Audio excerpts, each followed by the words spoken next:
Hello, beautiful Facebook peeps. It's Emily the Diamond here. I am coming on today to talk to you about the number one complaint that I hear from business owners. And this is, behind the curtain, behind closed doors, the stuff that they think that they are struggling with alone, that they must be dumb, there must be something wrong with them. Why are they constantly dealing with this? And I'm sharing it today to remind us all that we are not alone in this. The themes that you're dealing with in your business and your leadership are universal. Obviously, we all have very specific aspects of our business models. We have unique issues. And when it comes to this part of leadership, I hear this every day in every type of business model. I'm a transformational leadership coach. I work in a variety of large privately owned businesses around the world. And the key focus here is on transformational leadership. So this is looking at innovating business models and altering the leadership inside businesses to enable them to grow and really be the vehicle that serves their business owner. So this number one complaint that I get is it's staff. Okay, it's staff performance, it's staff engagement, it's staff compliance, it's ownership of staff, it's accountability of staff, and staff not carrying the load, regardless of how clear you are, regardless of how much you specify things around timelines and getting things commenced. So it's also things like staff only going part of the way. So it's just sitting around sort of waiting for something to happen, waiting almost as if for you, for the leader, to initiate things yourself. Now, there of course are many, many layers to human behavior, especially human behavior inside a professional context. Hi, thanks to the people joining us. But one of the aspects that I like to invite people to look at is a very simple way of viewing staff that enables you to adapt your communication and adapt the way you're engaging them. So I said it's a very simple model. Obviously, there's way more complex things around behavioral styles and people's own individual issues, and then the type of skill mix inside your culture, and I do all of that as well. But this one is a really nice simple one that is just absolutely perfect for the internet because it lets you take a little taste, think about your people and your performance, and then adapt your communication to really suit. So what we're talking about here is three main classifications that we use for staff, and the classifications are that people are green, they are keen, or that they are mean. And I'll go through all of that and explain what I mean. So like I said, it's a very simplified view, and there is way more to culture and leadership and performance systems and team engagement than this, but this is a nice place to start, okay, with online. It really puts the ball back in your court as a leader around what choices do I have as a leader in this moment, in this interaction with this team. Okay, so I'm going to talk about the green, keen, and the mean. I'm going to talk about the ways that you can identify those people, and then the ways that we can adapt our communication when we're leading them. So the green people. The green people are super fresh. That's what we mean by green. They are brand spanking new. So they might be new to your industry. They might be completely unskilled. They might be completely inexperienced. And what comes with their being unskilled, being inexperienced, is they are a blank canvas, and they are usually really enthusiastic, they're self-motivated, and oh, do they want to learn. Now, if someone is unskilled and inexperienced, but they are not motivated at all to learn, they aren't green, okay? We don't even want to talk to those people, all right? So if someone has no skills, no experience, and no desire to engage, we don't even consider them, okay? And we've all experienced people like that. They're just kind of showing up, killing time, wondering, who's going to do what for them next. So we don't even count them. But the green people, like I said, unskilled, inexperienced, but lots of enthusiasm, very motivated, and they are desperate to learn. So these are our absolute sponges. These people are your opportunity to build a culture around you.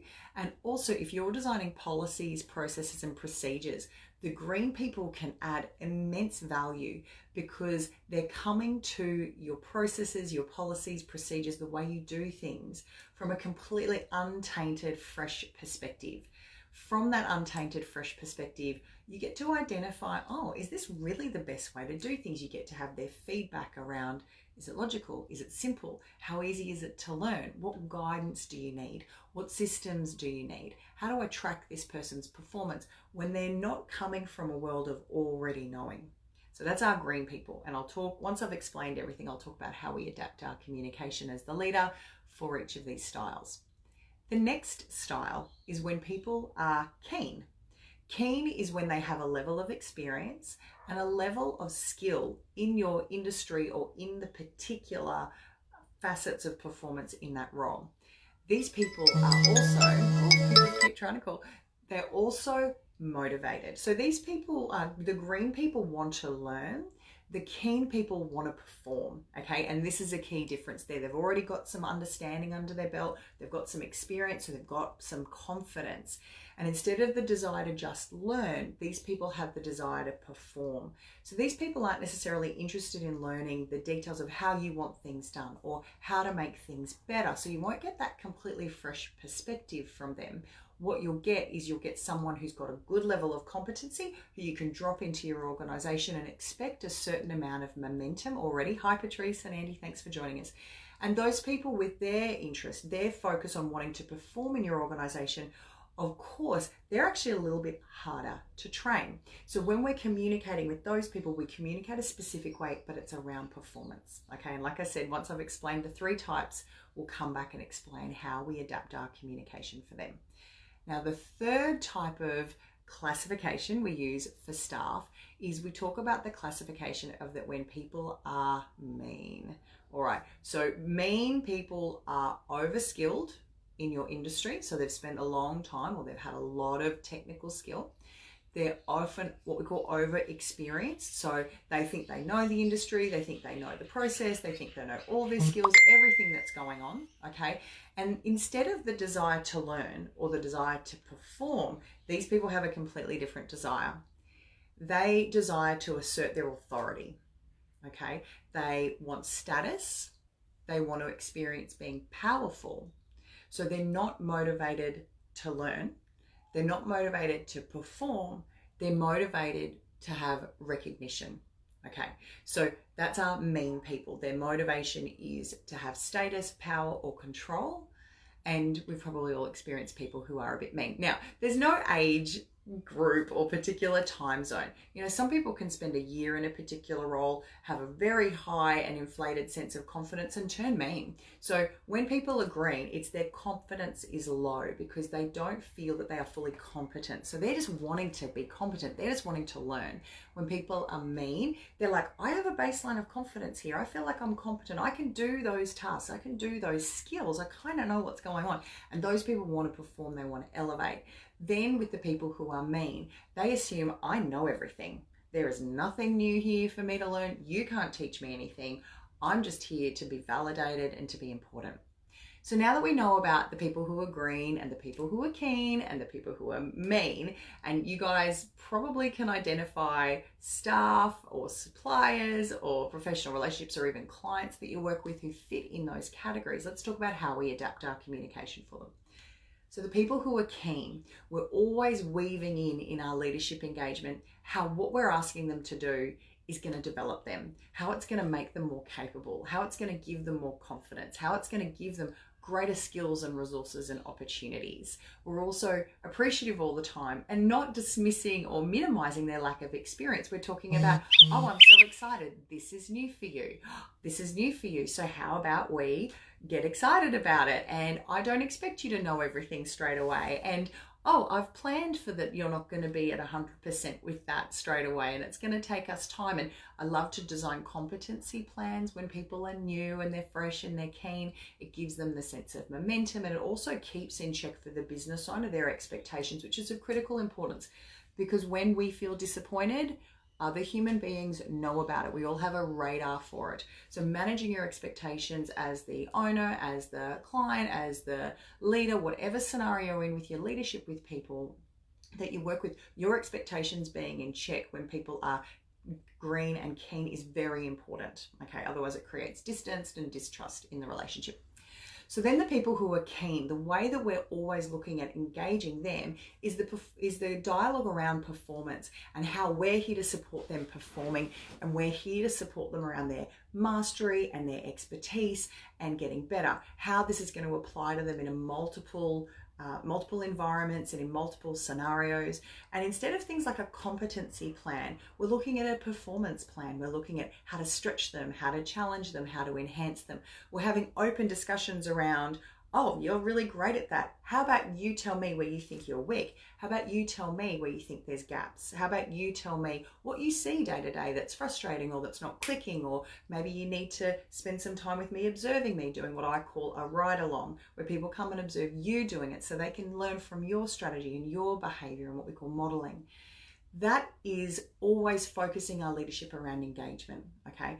Then what we're talking about with the mean people is when people are overskilled, overexperienced, and they don't have the desire to learn and they don't have the desire to perform, the engagement conversation is a very different conversation. The engagement conversation is, do you want to be here? What is the purpose of you being here? How does being here in this team further your personal goals inside your professional career and also in your life?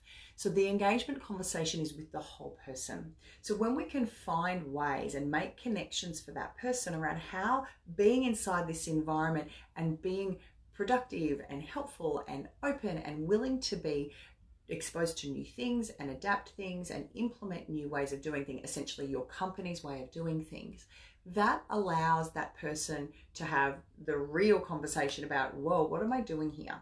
So people who are mean are often on autopilot and they're seeing this as a means to an end for them.